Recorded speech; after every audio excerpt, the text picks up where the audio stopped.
तो स्वागत है दोस्तों, आज के इस नए वीडियो में हम लोग क्लास 9 साइंस का chapter number 8 force and laws of motion पढ़ रहे थे और इस वाले पार्ट में हम लोग जानेंगे Newton second law of motion. तो न्यूटन का सेकंड लॉ ऑफ मोशन क्या कहता है उसके बारे में हम लोग डिटेल जानेंगे। साथ साथ न्यूटन का जो सेकंड लॉ ऑफ मोशन है इसी के द्वारा फोर्स का फॉर्मूला डिराइव्ड होता है, तो वो भी हम लोग जानेंगे इसमें कि वो कैसे इसमें डिराइव होके आएगा। तो चलिए स्टार्ट करते हैं वीडियो को। तो सबसे पहले Newton second law of motion को समझने के पहले हम लोग थोड़ा मोमेंटम वाला जो कंसेप्ट है उसको ध्यान कर लेते हैं। मोमेंटम क्या होता है? मोमेंटम होता है product of mass and velocity of that object. कोई भी ऑब्जेक्ट अगर मूव कर रहा है तो उसका मास और उसकी वेलोसिटी का जो प्रोडक्ट होता है उसी को हम लोग मोमेंटम कहते हैं। इसके बारे में डिटेल वीडियो मैंने पिछले पार्ट में बनाया हुआ है, अगर नहीं देखा तो जाके आप देख लो और उसका लिंक डिस्क्रिप्शन में भी है, तो आप देख लो जाके। अब हम लोग बात करेंगे चेंज इन मोमेंटम। मोमेंटम हम लोग समझ गए, प्रोडक्ट इन मोमेंटम का अगर हमने फॉर्मूला लिख दो तो P इज इक्वल टू हो जाएगा मास इनटू वेलोसिटी। ओके, तो ये इसका फॉर्मूला होता है product of mass into velocity. अब हम लोग चेंज इन मोमेंटम के बारे में बात करने वाले हैं। अगर आप सपोज करो यहाँ पे एक एग्जाम्पल के लिए कार दिखाया हुआ, ओके, तो कार रेस्ट में, ठीक है। अब हम लोग इसमें बाहर से एक्सटर्नल फोर्स अप्लाई करते हैं, ठीक है। तो कार रेस्ट में था, अब हम लोग उसमें पुश किए, कार को हम लोग एक एक्सटर्नल फोर्स अप्लाई किए, तो क्या होगा? कार धीरे धीरे स्लोली मूव करने लगेगा और कार मूव करेगा तो उसमें मास भी है और उसमें कुछ वेलोसिटी भी हो जाएगी। तो शुरुआत में कार में तो मोशन नहीं था, मतलब उसमें वेलोसिटी जीरो थी, इनिशियल वेलोसिटी, लेकिन जब वो मूव करने लगा तो उसमें मोशन आ गया, उसमें वेलोसिटी थोड़ी सी आ गई। तो जो इनिशियल पॉइंट था उससे थोड़ा आगे जाएंगे, थोड़ा आगे टाइम जब डिले होगा उसके 2-4 सेकंड के बाद, तो वहां पे दोनों जगह पे अगर हम लोग मोमेंटम निकालेंगे कार का तो वहां पे चेंज हो जाएगा, क्योंकि शुरुआत में तो वेलोसिटी जीरो थी, उसके बाद कुछ समय के बाद उसमें मोमेंटम आ गया, तो यहाँ पे चेंज इन मोमेंटम हो रहा है। जैसे आप देख सकते हैं कार है, शुरुआत में रेस्ट था, फिर धीरे धीरे आगे की ओर मूव किया, तो उसमें चेंज हो रहा है मोमेंटम में। कैसे चेंज हो रहा है? क्योंकि उसकी वेलोसिटी चेंज हो गई और फॉर्मूला के हिसाब से मास इंटू वेलोसिटी, अगर वेलोसिटी में चेंज होता है तो मोमेंटम में चेंज हो जाएगा। ओके, अब यहीं पे हम न्यूटन सेकंड लॉ में अब थोड़ा सा और डिटेल में हम देखते हैं, तो उसको समझने के लिए, तो अगर हम लोग कार को कंटिन्यूअसली पुश करते जाएंगे तो क्या होगा? एक सर्टेन स्पीड पकड़ लेगा कार, ठीक है। अब इसका मतलब ये होता है कि चेंज इन मोमेंटम जो है कार में, जो चेंज हो रहा है मोमेंटम का, वो सिर्फ उसके फोर्स से डिफाइन नहीं हो रहा, उसमें हम कितना फोर्स लगा रहे हैं उससे डिफाइन नहीं हो रहा, उसमें कितना टाइम पीरियड लग रहा है, कितना देर तक हम उसको फोर्स लगाए हैं, इस पे भी डिपेंड कर रहा है, ठीक है। अगर हम थोड़ा सा पुश करके छोड़ देते हैं, ठीक है, तो उस ड्यूरेशन में हम लोग फोर्स लगाए तो उतना का उसका मोमेंटम हुआ। अगर बहुत देर तक हम उसको पुश करते रहते हैं तो काफी स्पीड उसकी धीरे धीरे बढ़ जाएगी, ठीक है। तो उस टाइम पे अगर हम लोग मोमेंटम निकालेंगे तो पहले के तुलना में कुछ ज्यादा ही मोमेंटम निकाल, क्योंकि वेलोसिटी बढ़ रही है, ठीक है। तो यहाँ पे हम लोग को ये चीज समझ में आता है कि चेंज इन जो मोमेंटम हो रहा है वो टाइम के का भी फैक्टर इसमें आ रहा है, ठीक है। तो सेकेंड लॉ ऑफ मोशन यहाँ पे यही स्टेट करता है, तो rate of change of momentum of an object, किसी भी ऑब्जेक्ट का जो रेट ऑफ चेंज मोमेंटम का जो रेट चेंज हो रहा है वो डायरेक्टली प्रोपोर्शनल, वो डायरेक्टली किससे रिलेट कर रहा है? जो अनबैलेंस्ड फोर्स, जो एक्सटर्नल फोर्स अप्लाइड किया जा रहा है इन द डायरेक्शन, जो फोर्स के डायरेक्शन में जो अप्लाइड किया जा रहा है अनबैलेंस्ड फोर्स, उस पर डिपेंड कर रहा है, ठीक है। तो यही हो जाता है सेकंड लॉ ऑफ मोशन। तो rate of change of momentum of an object is directly proportional to applied external force in the direction of force, ठीक है। तो जो एक्सटर्नल फोर्स अप्लाई कर रहा है वो rate of change of momentum के पे डिपेंड करेगा, ठीक है। तो यहाँ पे आप अब मैथमेटिकली इसको थोड़ा सा डिफाइन करते हैं। तो यहाँ पे आप एग्जांपल के लिए समझ लीजिए, आपके पास यहाँ पे कार था, ठीक है, कार हो गया ये, ठीक है। अब इसमें हम लोग एक्सटर्नल फोर्स लगा रहे हैं, कार है तो इसका कुछ मास भी होगा, m हो गया, ठीक है। It moves along a straight line, अब यहाँ पे ये स्ट्रेट लाइन में ये मूव कर रहा है, ठीक है। रोड पे कार है, उसको हम लोग पुश कर रहे हैं तो स्ट्रेट लाइन में आगे बढ़े, और इसका इनिशियल वेलोसिटी कुछ होगा, ठीक है, जीरो भी हो सकता है या फिर कुछ ले भी सकते हैं, हल्का सा थोड़ा समय के बाद का हम अगर ड्यूरेशन ले रहे हैं, थोड़ा सा पीछे से इसको ठेलते हुए ला रहे हैं, 2-4 सेकंड बीत चुका है, कार इन मोशन है, उसके बाद ले रहे हैं, लेकिन हम लोग फिर भी एक्सटर्नल फोर्स लगाते जा रहे हैं। अब जब इसमें जब फोर्स लगाएंगे, बाहर से पुश कर रहे हैं, तो फोर्स लग रहा है तो एक्सेलरेशन इसमें आ जाएगी, एक्सेलरेशन आएगा तो इसमें वेलोसिटी चेंज होने लगेगी, ठीक है, विद टाइम टी, ठीक है। तो अगर हम लोग पूरा फोर्स लगाते चल गए तो इनिशियल मोमेंटम क्या हो जाएगा? तो इनिशियल मोमेंटम क्या हो जाएगा ऑब्जेक्ट का? मास तो चेंज नहीं होता, मास इंटू इनिशियल वेलोसिटी, यू यहाँ पे इनिशियल वेलोसिटी, तो mass into initial velocity P1, मतलब मोमेंटम फर्स्ट इनिशियल मोमेंटम हो गया मास इंटू वेलोसिटी। वही अगर फाइनल मोमेंटम की बात करें, ठीक है, एक पॉइंट के बाद फाइनल मोमेंटम कैलकुलेट, तो मास तो वही हो जाएगा और यहाँ पे वेलोसिटी जो फाइनल वेलोसिटी v जो है वो फाइनल वेलोसिटी यहाँ पे रिप्रेजेंट कर रहा है। p2 मतलब फाइनल मोमेंटम इसका हो जाएगा mv और इनिशियल मोमेंटम हो जाएगा mu। ठीक है, तो यह दो चीज समझ में आ गई, इनिशियल मोमेंटम और फाइनल मोमेंटम। अब यहाँ पे सेकंड लॉ ऑफ मोशन क्या है, न्यूटन का जो सेकंड लॉ है वो क्या कहता है, rate of change of momentum of an object is directly proportional to applied unbalanced force. ठीक है, तो यहाँ पे अब उसी तरह का हम लोग लिख लें, यहाँ पे rate the change in momentum क्या हो जाएगा, चेंज इन मोमेंटम है p2 माइनस p1, तो फाइनल मोमेंटम जो हुआ p2, ठीक है, जैसा मैंने पिछले वीडियो में यहाँ पे बताया, p2 यहाँ पे क्या था, फाइनल मोमेंटम था, ये आप देख सकते हैं p2 फाइनल मोमेंटम और p1 इनिशियल मोमेंटम।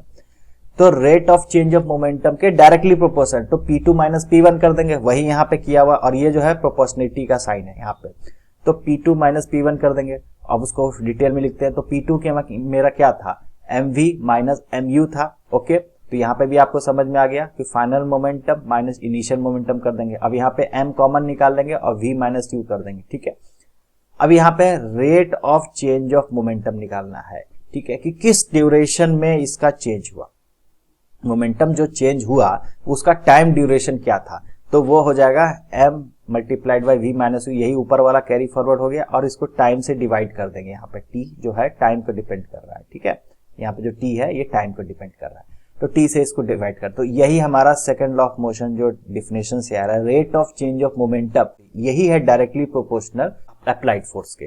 तो अप्लाइड फोर्स यहाँ पे क्या हो गया, applied force is equal to mass into rate of change of momentum by upon time कर दिए। F अप्लाइड फोर्स को F से रिप्रेजेंट करेंगे, फोर्स को F is directly proportional m into v minus u upon t। ठीक है, अब proportionality का साइन जब हटाएंगे तो यहाँ पे k कांस्टेंट आ जाएगा। ओके, तो k m v minus u upon t और v minus u upon t acceleration का फॉर्मूला होता है। आप ध्यान दिए होंगे, v माइनस u एसेलरेशन वाला जो चैप्टर मोशन चैप्टर मैंने जो बताया था, एसेलरेशन क्या होता है, final velocity minus initial velocity upon time. ठीक है, तो ये वाला आ जाता है, यहाँ पे यही दिख रहा है ना, v minus u upon T, तो यही v minus u upon T को यहाँ पे एसेलरेशन a बोला गया। ओके, यहाँ पे आप समझ सकते हैं। तो यहाँ पे k प्रोपोर्शनलिटी का sign, f is equal to k m a, यहाँ पे m हो गया मास, a हो गया एसेलरेशन, f हो गया फोर्स और k प्रोपोर्शनलिटी कांस्टेंट है। अगर अब इसको थोड़ा और डिटेल में समझते हैं, अगर जो यहाँ पे हमने जो फॉर्मूला निकाला फोर्स का, जो F is equal to KMA, ठीक है, अब यहाँ पे 1 ग्राम मतलब कि 1 kg ऑफ मास है जो 1 kg मान लेते हैं। ठीक है, और उसका जो एसेलरेशन होगा, उसका जो मोशन आया तो उसमें जो एसेलरेशन होगा वो 1 मीटर पर सेकेंड स्क्वायर है। दोनों के यूनिट मान लेते हैं। 1 मीटर पर सेकेंड स्क्वायर अगर ऑब्जेक्ट का एसेलरेशन होता है फोर्स लगाने के बाद, और उस ऑब्जेक्ट का मास भी 1 kg है, ठीक है, तब कितना फोर्स होगा। ठीक है, तो 1 यूनिट ऑफ फोर्स निकलेगा, तो 1 यूनिट ऑफ फोर्स क्या हो जाएगा, k इंटू जो उसी फॉर्मूला पे चलेंगे, F is equal to k m a जो था उसी फॉर्मूला पे, तो k का k लिखा गया यहाँ पे। ओके, ठीक है, और मास के जगह पे 1 kg ऑफ मास।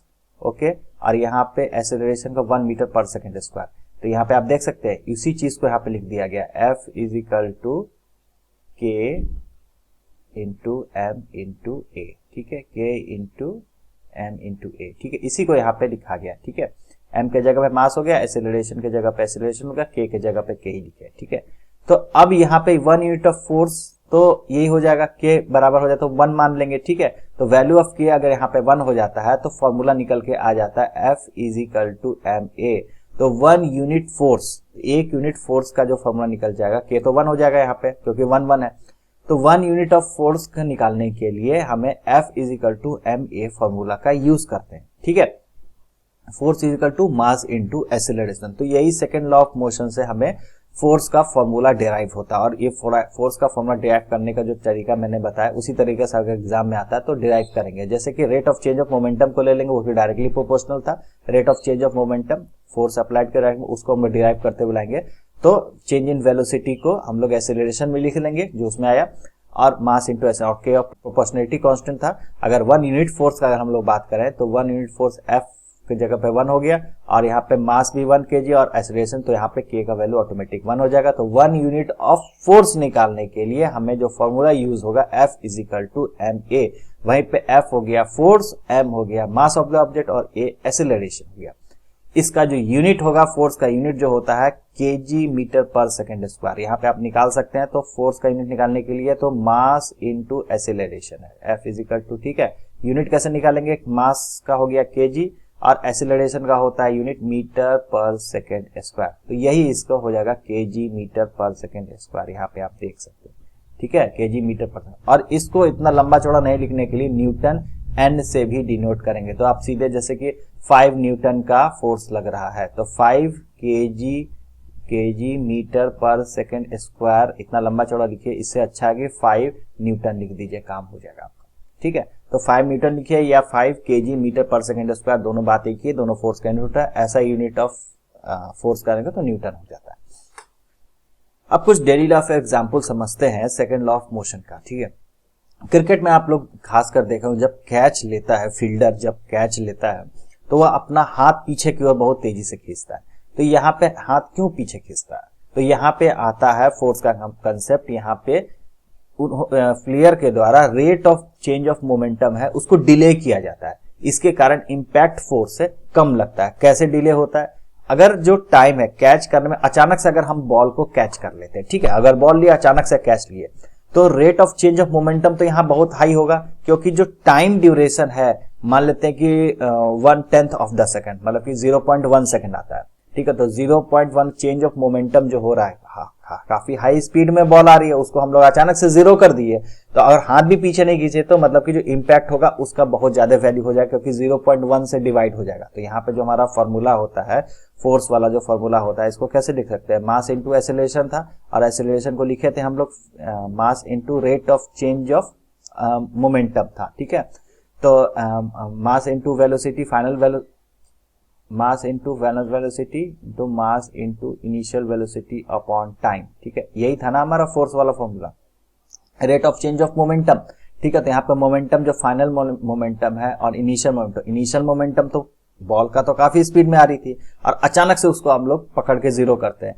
तो यहाँ पे डिफरेंस जो आएगा और उसको बहुत कम छोटे से टाइम से अगर डिवाइड करेंगे तो इस फोर्स का वैल्यू बहुत ज्यादा बढ़ जाएगा। तो F इजिकल टू T है, तो इसका वैल्यू अगर हम लोग जितना कम कर देंगे, टी का वैल्यू जितना कम कर देंगे तो फोर्स का वैल्यू उतना ज्यादा बढ़ जाएगा, हाथ पे उतना ज्यादा चोट लगेगी। इसीलिए वो प्लेयर क्यों करे, वो बॉल को, हाथ को पीछे की ओर खींचता है। पीछे की ओर खींचने का जो इम्पैक्ट टाइमिंग है, जो टाइम ड्यूरेशन है, उसको बढ़ा देता है। अब मान लीजिए 1/10 ऑफ द सेकंड यहाँ पे टाइम का वैल्यू आ रहा था, अगर अचानक से कैच लेता है, वहीं अगर इसका वैल्यू 1 आ जाए तो 10 टाइम्स फोर्स को कम करे, इसी कारण हाथ में चोट नहीं लगे। इसी कारण फील्डर जो लोग हैं वो हाथ को पीछे की ओर खींचते हैं। या प्रैक्टिकल आप खुद क्रिकेट खेलोगे तो आप हाथ पीछे करके कैच लेते होंगे, तो आप खुद समझ सकते हैं यहाँ पे। उसी तरह से अगर हाई जंप की अगर हम लोग बात करें तो वो लोग कुशन पे, यहाँ पे जो रॉड लगा रहता है दौड़ के आते हैं, और यहाँ पे जो एक रॉड लगा रहता है इसके ऊपर से इसको जंप करना होता है इस पे। तो और जंप करते हैं तो यहाँ पे कुशन बेड जो है इस पे जंप करते हैं, इस पे।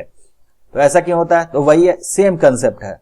यहाँ पे भी जो इम्पैक्ट टाइमिंग है उसको डिले किया जा रहा है, ठीक है। कैसे डिले होगा, जो अगर हार्ड सरफेस पे गिरा तो अचानक से वेलोसिटी 0 हो जाएगा, बहुत ज्यादा इम्पैक्ट फोर्स लगेगा और चोट भी लगेगा, हड्डी भी टूट सकती है।